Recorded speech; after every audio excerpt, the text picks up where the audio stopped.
Before we jump in, a quick note. We had a little microphone issue at the start of this conversation, so the audio may sound a bit muffled at times, but stick with us, though, because this information is so worth it, and we are going to be bringing our guests back again for another great discussion.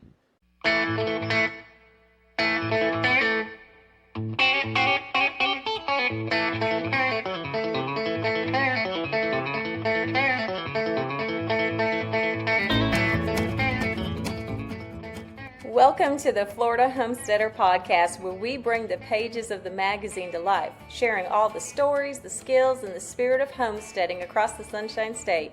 From backyard gardens to family farms and everything in between, we are here to inspire, encourage, and celebrate the Florida homesteading way of life. I'm Jamie Bateman, your host and editor-in-chief of the Florida Homesteader magazine, and we're so glad that you joined us today.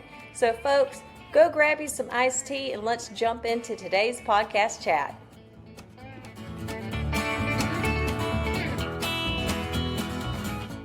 Hey, and welcome back to the Florida Homesteader Podcast. I'm Jamie Bateman, your host, and I am joined today with Bryan Belcher. We are out here at his beautiful property, Arbuckle Cattle, and we're going to talk all things cattle just outside of the camera, and hopefully this cute one will come up and join us for the interview. But if you're watching on YouTube, you'll get to see it. You have the cows behind us. We've got babies in front of us. So this is going to be a fun day, and hopefully we can get them to not be so camera shy. But with all that said, Bryan, thank you for inviting me out here. This is much better than a studio. You're welcome. This was a great idea that he had. So tell us a little bit about you and Diane you had this vision a while back to do this kind of cattle. And we're going to talk about what is cracker cattle and get into that. But tell us a little bit, how did Arbuckle Cattle get started? We got started by a grazing gift that someone passed on to us. It's a difficult piece of land, scrub type. And we knew we were going to need a tougher animal, a more durable animal than a Brangus or a crossbred cow. So we started grazing these type of cattle on that land, and they thrive. And actually, we called Stephen Monroe with the Cracker Cattle Association 10 years ago. And that's when the friendship between Stephen and I began. We shared with him what we were wanting to do on difficult soils that we're able to stick up and fit the type of cattle on. Those that are watching, you're going to see this handsome man here to my left who has decided to come on camera with us. This is I'm sorry, I didn't mean to startle you. This is a cracker cattle. Registered, yeah. Purebred yep. Cracker cattle. Yeah. Tell for those that are not familiar with the cracker cattle and their history in the state of Florida. Tell us a little bit about them. Well, the Spanish brought these cattle 500 years ago and turned them loose, and they ran feral for several hundred years. The crackers and the Indians utilized, the calves and the cows for meat, hides, and tallow, and even for some as a work cow, as a draft animal. And their hides are gorgeous. Yeah, they are. They are just absolutely amazing. We have kind of crossed over from the beginning. Since the beginning, we're trying to breed for the colors and eliminates the need for an ear tag. Oh, absolutely. They're very distinctive. I love that. So they've been in Florida before Florida became Florida. That's correct. They are the true pioneers of Florida. That's correct. They are. They are the true homesteader. If cows could talk, I'm sure they could really share some fun stories of the things that they have seen over the years, both the generations of being here. So my family is 8 generations in the state of Florida. We migrated out of South Georgia. Also, we're in Florida before Florida became Florida. But yet, I don't think as long as these creatures have been, these beauties. Absolutely. My folks came out of South Orlando. Okay. And they were part of the Mizell barber feud that goes about A long couple time. of 100 years. Yeah. Time. All right. Well, I want to kind of dive into the cracker cattle and the type of meat that they produce. And you mentioned the Cracker Cattle Association. Tell us, a lot of folks today who are just starting out, venturing into the idea of wanting to do beef cattle, whether it's they want to, if they can't raise it themselves, then they're trying to find a farmer who can. You have that opportunity for folks to be able to tap into, to be able to look you up, and we'll share that information out where you can connect with Bryan and his family to get this beef. You blessed us with some, and it was so tender. It was so good. Tell us a little bit, what makes a cracker cattle different from your typical, the Brangus or Herefords that you see roaming around? Okay, they're different because they adapted naturally, Jamie, to the landscape that was here. They weren't bred for weight gain or, they ran the landscape and adapted naturally and learned how to eat things that other cattle. And in doing so, does that create a leaner type of product, It is certainly leaner. All grass beef is leaner, and it takes longer to finish. Part of the reason grass beef is not inexpensive is because it takes, we're married to these animals for a longer period of time. It takes time for them to grow and mature and finish. Absolutely. I feel like we're at a parade. You're just tossing the treats here just to entice them to come up. And I'm really hoping, because folks, if you're watching this on YouTube here with us, we have this. He does not have a name, so I don't know. Maybe our viewers, you can help us name this handsome stud that we've got here. But he's going to be part of your breeding program. Most definitely. Yeah. So tell us what that looks like. Why did you choose him? Well, his sire is out of the Sykes, is a Sykes bull from Citrus County. Okay. And the Sykes family has been producing wonderful cattle for years. And then the dame, his mom, is from the Alan Roberts herd, who utilizes what we call the Barnes strain. And the Barnes strain is a type of tractor that can finish, that can meet both registries, the Florida Tractor Registry on the Tiny Woods Registry in the Southeast United States. So with the Cracker Cattle Association, how long has that been in existence? About 40 years. Nice. And the purpose of the association is to educate the community, obviously, educate the population of what this is, this type of breed that we have, the purpose of it, the history, the heritage that connects back to the state of Florida. To preserve and promote the heritage, the breed. Absolutely. And it's kind of cool. We have registered around 4,500 animals over the last 40 years. Wow. Now, they're not all still. Oh, of course. Of course. So it's a small registry. But it's growing. It is growing. It's growing partly because people are, they're interested in the breed. They're interested in heritage breeds. They're interested in your homesteading efforts. And they're interested in eating healthy. And this is a very healthy source of. Now we've got a friend that's coming up our way here. That's BR. Her name is Betty Rowan. Betty Rowan. Well, Betty, I do hope that you are making it on to the camera. That would be amazing to have you here. You chose Cracker Cattle because of the area, the property that you have. Okay, so we still have crossbred cattle. Okay. And we match the breed to the environment. Okay, so scrubs and swamps and natural native forage get crackers, and then our improved packages. So you do both. We do both. Okay. That puts us in good position to understand the advantages and disadvantages of those breeds. Can you share a little bit about what those advantages and disadvantages are?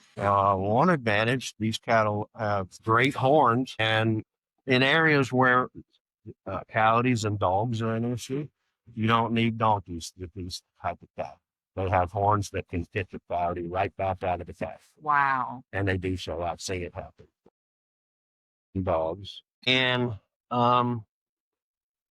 they can eat a variety of forage that other saddle stuff didn't follow. So they've got so what are some of the cons to having the cat? No, they grow slow. They grow slow. It takes longer to finish them. So you've got to have patience. You said that you grow the different ones. What is the other ones that you have on your pasture? We have Brangus and Hereford crossers and Brahma crossers. And what do you see with the difference on the meat quality when you process out a cracker cattle versus your Brangus and your? So this beef is leaner, and the fat that it does have is a high ratio of omega-3 fat, which is the healthy fats. And you've got some samples here that you brought. This is the tallow. Well, I do. This is fat. That is tallow. I actually brought it out because I was going to demonstrate that it's used for cooking. Right. Okay. You can use this. You take lean beef and add the fat back to it when you're cooking, and it's wonderful. Nice. Yeah. Okay. All right. And then you have tallow that you have made up in your jar too. Yeah, that's tallow balm for the skin. For the skin part, Yeah. all of which came from the cracker cattle. Oh yeah. Now, with the other beef that you raise, do you also produce it with the tallow? Do you see a difference with the quality? Or? No, the other beef, those calves go to the commercial. Okay. All right. So that's a different trade altogether. All right. These cattle really are for us. And I do want to emphasize it's not just the beef that we're producing. It's the education and the ability for people to buy these calves and finish them in their backyard. Or if they have, people they can grow their own beef. For those that are able to do that, how much property does a cracker cattle typically need? You can run. Well, it depends on, the land, but generally you can run 20 or 30% more of crap beef than property. Because of their size. Because of their size. Okay. Very good point. The cows max out at around 600 to 700 pounds live weight. Live weight. Okay. So when you have literally look at my boot. Yeah, that is awesome. We had a treat that just cow. Good one. That was good. Mr. Sykes. Right? We could call him Sykes. Mr. Sykes, there you go. He was pushing a treat off the table and it rolled right into my boot. That was perfect. Perfect catch. There you go. You got some more on the table for you. Average size property that we have seen folks have is anywhere 5, 10, 15 acres, some up to 20, some even have 2. How many are you talking when you say, you said there was a certain percentage more that you could run on your property? We find 20 to 30% more crackers than crossbred per acre? Yeah. Yeah, per acre, depending on the acre that you're talking about. And that's not really true on a wild piece of real estate like this swamp. Crossbred cattle won't even produce stuff. So they don't want the area. They can't. They can't survive. Right. They can't survive. For those that don't have that property, you have the ability where they can come to you. They can buy a quarter of a steer or half or even a full, whatever. We certainly offer share, half, and whole, and freezer beef. Mm-hmm. But we also offer the calves, for people to take home and raise their own in their backyard. How old and we've got some on baby, their homestead. On their homestead, right. We've got some baby behind us. I don't know where they went, but there's some little ones too, a little bit bigger. What is the age that those babies are able to leave and go? We typically wean these cattle at 6 to 8 months of age. Okay. All right. Yeah. Which is a nice size. And you'll do whether it's heifer or the bull or steer, whatever Correct. you want, whatever the person is looking for. Correct. And we steer them out. We band them, Mm-hmm. and I band them. What's that age for banding on a? I like to make sure the calf is durable and strong before weaning, of course. Cracker cattle have been around. They are known to adapt in their surroundings. How do you see them adapting to other breeds? They're extremely heat tolerant, and I think that's one of their best selling points. They can graze all day long if they so choose, but they don't need to lay in the day. Oh, the other thing too about these cattle, which is really, really unique compared to crossbred cattle, is Jornada Experiment Station in New Mexico radio collared these type cattle with uh, and Angus, Hereford, Gossip, and they mapped the their travel throughout the day. These type cattle range 3 to 5 times further. They obviously have that ability for adapting well, and they almost have that internal compass. They can get back to wherever they need. Oh yeah, they do. They also, because they can range further from a water source throughout the day, that puts them in position the entire landscape. Almost to the point you could say they don't really need rotation. They do it themselves. They do it themselves. Now, rotation can be helpful for your forage production, but they don't need to be rotated. They know how to utilize more of the landscape than the crossbred cattle. Okay. Benefit. That is very cool. Do you There you go. do you ever try to put Cracker with your other cattle that you have? I did. We have. How did that work? I didn't like it. All we ended up doing, in my opinion, was diluting all the advantages. Okay. I know some other people do it, and that's fine, but we've come back to the pure. Yeah, all we did was dilute. We took some of the best traits that the crackers have and bred it out of them. And by the way, breeding down or breeding out is really that's one of the things that caused us to create the association 40 years ago. We almost lost the breed. It got down to just a couple.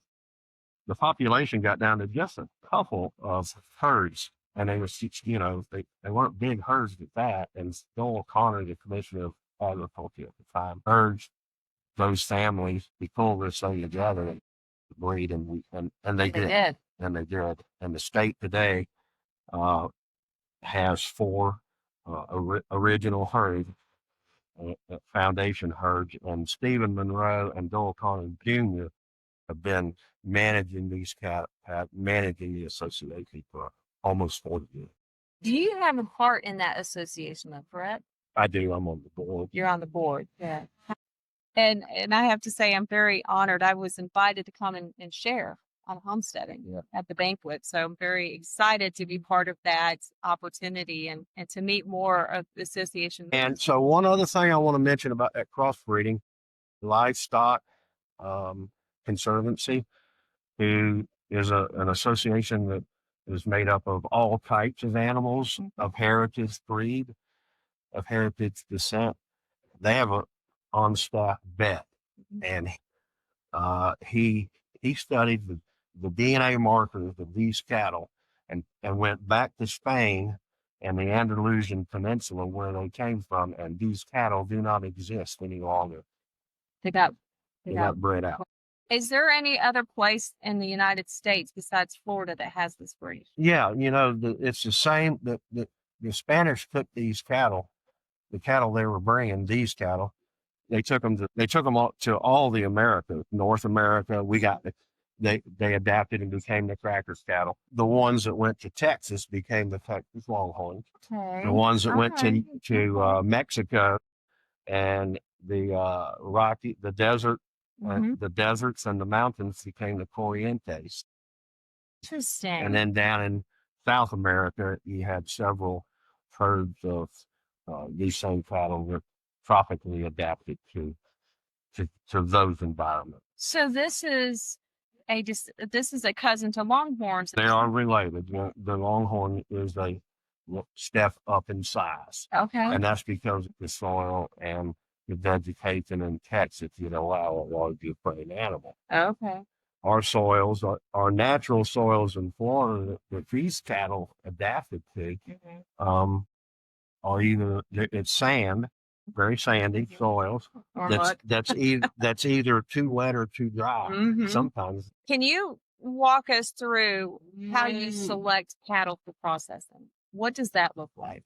Well, kind of as I mentioned earlier, age is the first thing that we start with. They have to be 30 to 36 months of age in my experience. We've harvested younger animals, and so it's just not enough flavor. There's just not enough age there to produce what makes amazing beef. And so age is your first criteria. Another criteria, not everybody's going to be able to do it this way, but you want to select docile animal. You don't want to, you don't want to try to raise something that is, got a hurricane type temperament. Right. We have found that, keeping these cattle stress free and all the way up to the point of slaughter. I have gone back and picked cattle up at the processing plant because I knew that they weren't going to harvest them in a manner that creates tender beef. Good stress. So you don't do a lot of your processing on site. You do. We don't process. We use USDA facilities Okay. spread out across the state of Florida. And go to them. Reputable ones, obviously, that don't cause that stress. But, Yeah. Oh, yeah. okay. Yeah. All right. Support for today's show comes from Arbuckle Cattle, LLC. Located in the heart of Florida, Arbuckle raises heritage cracker cattle, naturally adapted, forage-finished, and full of flavor. You can order premium beef directly from their ranch, purchase calves to raise on your own homestead, or even book a stay at their ranch cabin for a true Florida ranching experience. You can learn more, order your beef, or plan your visit by heading to their website at arbucklecattlellc.com. That's arbucklecattlellc.com, where heritage, quality, and community come together. And now, back to our show. The cracker cattle, they're known for thriving in Florida. And have you seen growth in Florida has been crazy? And anyone who has lived here longer than 20 years can especially through the spine of the state, can see where that growth has changed. You've worked in citrus, you've worked in cattle, you've seen these changes. As a kid growing up, I can remember going up and down Highway 27, the spine of the state, and you were just surrounded by orange groves. Right. And now you go up and down 27, and you're stopping at red lights every 200 feet. And you're surrounded by all of this development that's taking place. Yeah. As a rancher, how do you see the process of the land developing impacting the future of breeds like cracker cattle or any cattle across the state? Yeah, well, it makes it. It puts more competition on the land we're trying to stay on. Development puts more competition on the land we're trying to stay on. We like our native type properties, and these cattle help us stay on this property. Now, does the association or through the association have that type of protection that is offered to landowners that can kind of, there's not really that type of... No, but there are some conservation programs that are available through the state and the USDA. That can help with that. So anyone who's interested, they can definitely do some research. They can figure this out. What can they do in order to be able to conserve that property? Correct. The choice of breed that we make, it is livestock that can live here on the type of real estate that we like to use. They bring us a little help, a little financial help. It's kind of hard to develop a swamp or a mucky area, and they help in that opportunity of conserving that property. Yeah, we enjoy keeping it as natural as possible. Right. And so therefore we're just using the genetics, the natural genetics of animals that can make a living on that kind of. Our purpose with the Florida Homesteader is to educate, encourage, and share the stories like what you're talking about with others that are maybe new or newer to Florida than what we are. But understanding where Florida came from, where we are at now, and what we hope to preserve in the future. Because people think of Florida as beaches and Mickey Mouse. They don't see the cracker cattle. They don't see the heritage beef. They don't see the history that we all love, that I call old Florida, and that we are working so hard to preserve. And so I appreciate what you're doing. I appreciate what the association is doing in order to help with that preservation of Florida. It's huge. Not to say that we're not in favor of development. Everything changes. We understand that.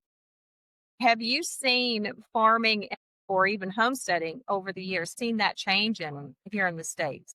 What is some of the things that you've seen that is kind of really made an impact on your decisions that you've made moving forward? Well, some of the biggest changes are, drainage. Water's been hugely drained from its natural state and subdivided and commercialized and paved over. It's made a difference in the. So the choices of where people can homestead and preserve, raise food, the choices are limited. And so that's what we've done here. We just take a natural piece of real estate and get some natural cattle on it. How many head do you have? I'm sorry, I moved my hand again. Sorry, Mr. Sykes. How many head do you have here? Oh, here we keep about a dozen cattle here around this homestead. Mm-hmm. That number fluctuates throughout the year. We use these pens for weaning. We bring these cattle in and wean them off here, and this is also where we try to match, a herd bull with some heifers from another pasture, another group of genetics. We do that here. How old is Mr. Sykes now? Mr. Sykes, yeah. And how old does he have to be before he can get married and find himself a woman? Yeah. He is looking for girls now. Okay. And but the women in his present life are too big for him to push back. Okay. The other reason we'll keep him here for maybe another year is to keep him where we can manage him, just like this situation we're doing right here. We want him to have good manners wherever he goes. He's been really good with us. Well, that's what we got. He chose that. See, that's why he's here. We have others, that aren't as good at this as he is. Almost sociable. His face is so sweet too. He can still, I know you said he's 10 months old and he's kind of getting to that puberty stage, but he still has that, I almost want to say that baby look. Boyish look. Yes, he does. He does. And I love that about him. Gosh, if y'all are watching on YouTube, you're going to fall in love with Mr. Sykes. He's just the best. So where do you see the future of Arbuckle cattle as well as cracker cattle in general?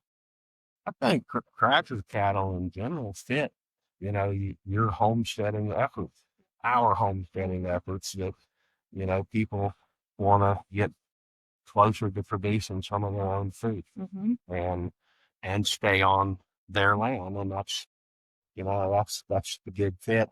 It's as good a breed for what we're doing today as it was 500 years ago. Yeah, our ancestors. They lived off. And even during when Florida was being homesteaded 200 to 300 years ago.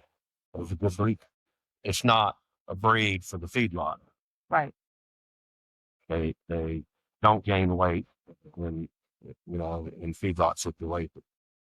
Which is why it takes them longer time frame to be able to grow out and get where you want them to be. Yeah. And, we're not trying to produce commodity beef here. We're trying to do it to feed our family and our friends and people and people, and not just feed, but, provide the calves and the cattle for people to raise their on it. That's really our focus. People feel based on. Nice. It's a joy to be able to do that if you have the opportunity. But even if they don't have the opportunity, connecting with a farmer who does, who can, to see that whole process from these little itty bitty beautiful babies behind us to growing up to being like Mr. Sykes here and even older, it's so fun to see. Now, so speaking of being able to watch, just beyond us, I'm looking at this adorable little Airbnb that y'all have here on your property, and we'll get some photos to share that with y'all. People have the chance to come and stay on your property in this cute little Airbnb that you have. And as I say this, the cows are everywhere. The guests that are staying here, their cars are right there. They have that opportunity to interact with the cattle. So if you want to have that experience, come and stay here. Yeah. Share with us about your Airbnb. Well, Diane, my wife, she always wanted an Airbnb.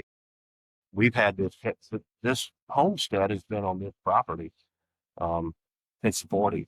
Wow. And we learned as people were coming from all over Florida to buy our calves and our cattle here, we learned that they needed an overnight.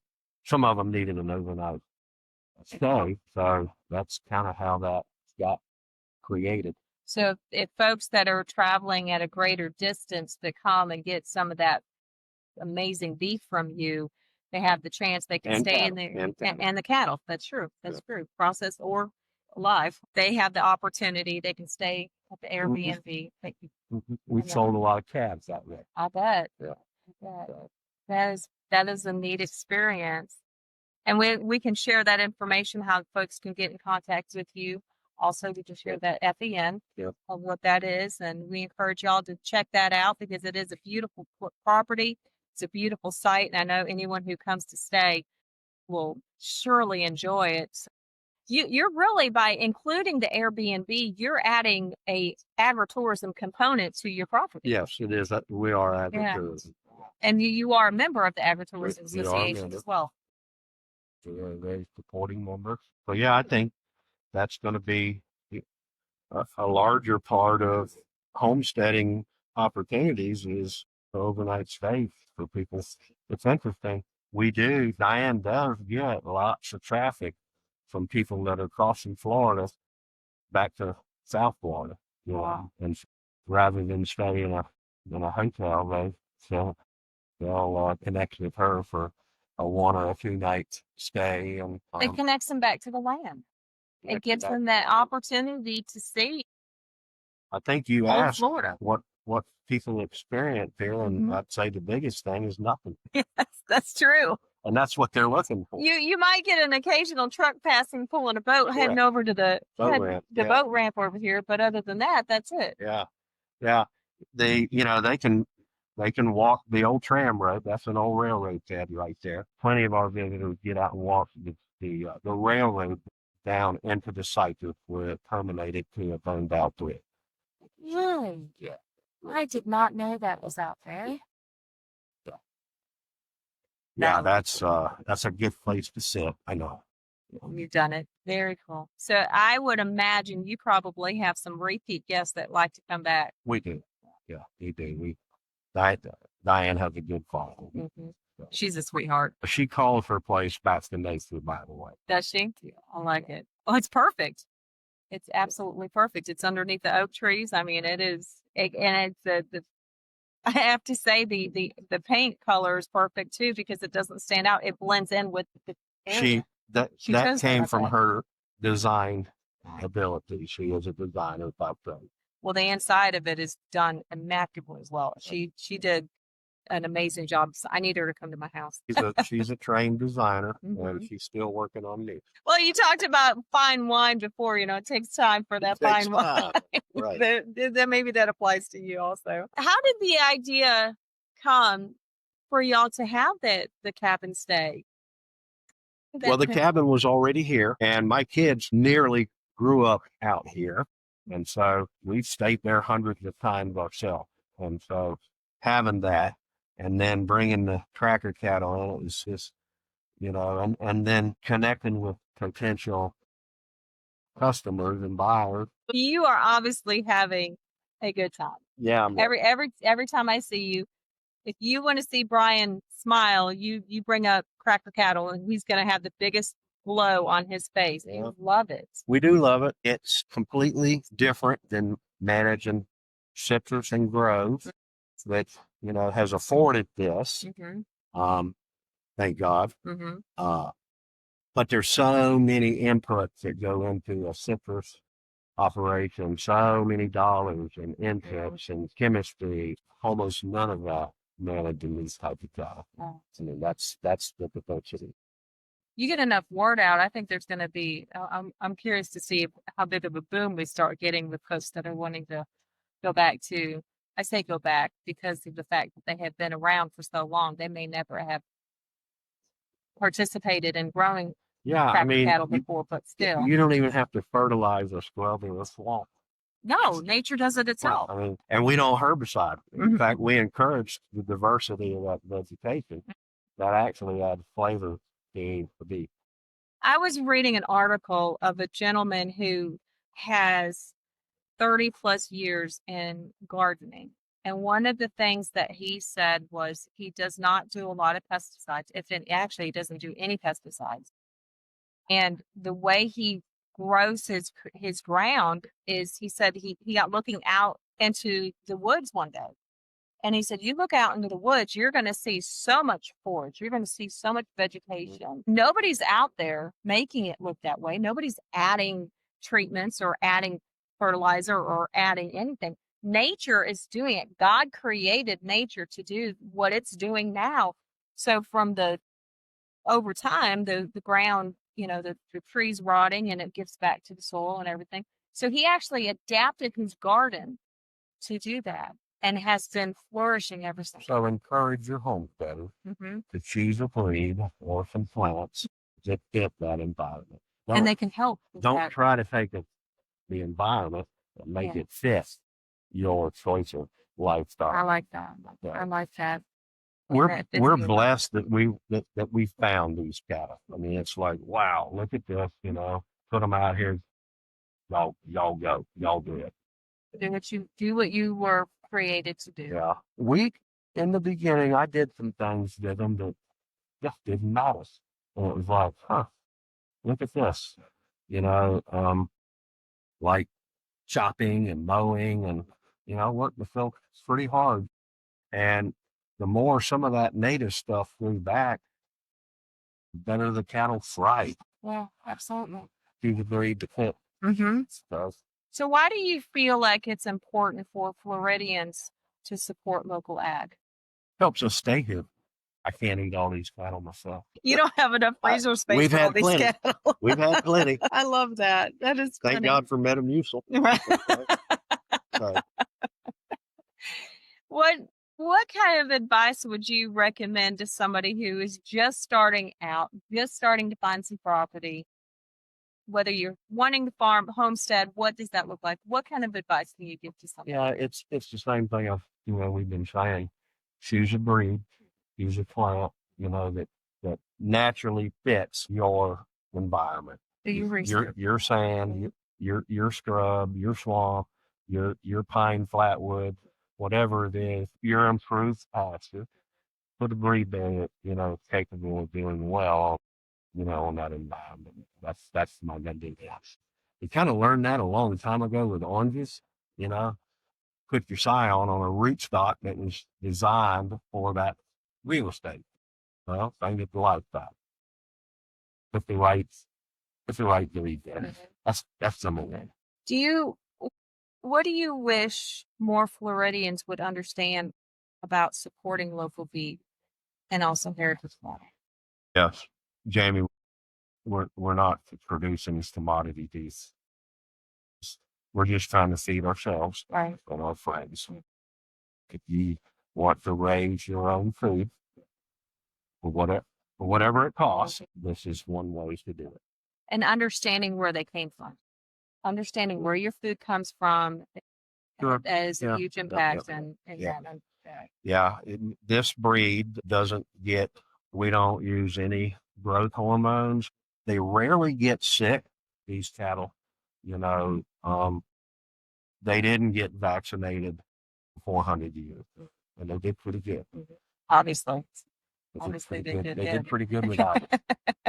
Yeah. They can continue to do more.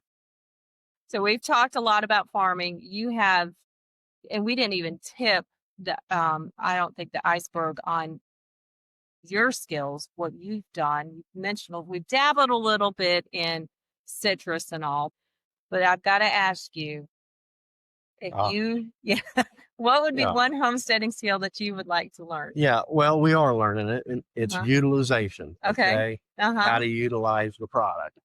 So that book, for those that can't see, it's the Grass-Fed Gourmet Cookbook by Shannon Hayes.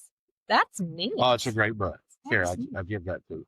Oh my gosh, thank you. And an example of, the cookery and the utilization is this again. Mm-hmm. Cook with this. Which is, for those that can't see, he's holding up the meat. The fat. This is the fat that everyone is worried that doesn't exist on these animals. It does exist. It's just not a lot of it. So put it back. So you take some of this fat that you have rendered. You didn't even render. No. So in the frying pan. Just put it in the frying pan with your meat, and it. Well, it takes 2 to 3 minutes to render a chunk down. Right. Or there's another way to do it. You can render it down, and you can lay your ribeye or whatever in this, okay, and then go slunch it on that gas grill if you must cook gas beef on that. Yeah. What is your preference? It's in the book. Charcoal, okay, cast iron, pressure cookers. Our grandparents had pressure cookers for a reason. We have, in our family, we've done away with all. We've got a couple stainless steel pots, but everything we cook on is cast iron. Everything. That's my number one. Yeah. Everything. And I will chunk a piece of that in there. Nice. 5 minutes before. And it's amazing. Like we do canning all the time. I'm all the time canning. In fact, I'm teaching classes on how to can. And there's so much joy. And last night we popped open a jar of zipperpies that I had canned up for this last season that we had. And it's the joy of knowing that I got out there, I picked those zipperpies, got them and cooked them down, put them in my pressure cooker, and I have them for a year now. Yeah, I love zipperpies. Oh, good. I'll have to give you a jar. Do you have a jar? Do you have any? No, I want some. Oh, I will get you a jar. We should have known that. I'll bring you some on Saturday. I'll take you a pound of ground beef. So good. That's bartering at its best right there. Lots of bartering goes on. There's a lot of bartering that goes on. Bryan, you have been so gracious today to invite us out here and to see this gorgeous piece of property. Right. Thank you so much. This was your idea to do this. I'm so glad you had that idea. I'm thankful the weather allowed us to do this. It's been a beautiful morning, absolutely beautiful morning. So if y'all want to find out more of how you can connect with Bryan, how can I connect with you? Well, Diane always knows where I'm at, either in an orange grove or in one of these swamps. And so. But if they wanted to get with you to either talk to you more about the Airbnb, do you have a website? We do. Okay. Arbuckle Cattle LLC.com. Arbuckle Cattle LLC.com. We will make sure to put that in the notes so you have that as well. And Diane's Airbnb is on that website, or you can call her direct. Okay. And her contact information is on the website, I'm assuming. Okay. All right. So there you go, folks. You can go check out that website and get that information. I strongly encourage you to look them up and just get to know them better. Come take a visit. Taste for yourself the difference between cracker cattle and store-bought cattle. If anything, the beef, it's remarkably different. We appreciate you again. Thank you for joining us, and we are excited to have you back on the Florida Homesteader. Thank you. Thank you. That's what homesteading in Florida means, and that's the story that we're proud to share in the Florida Homesteader. Thank you for joining us today, and a big thanks to Arbuckle Cattle LLC, where Florida's heritage cracker cattle are raised with care. Their support helps us bring Florida homesteading stories to life, and we're grateful for their partnership. Folks, Be sure to subscribe, share this episode with a friend, leave us a rating, and check out our magazine, the blog, and our YouTube channel for even more Florida homestead inspiration. Until next time, y'all keep growing, keep preserving, and keep that homesteading spirit alive. Y'all come back now.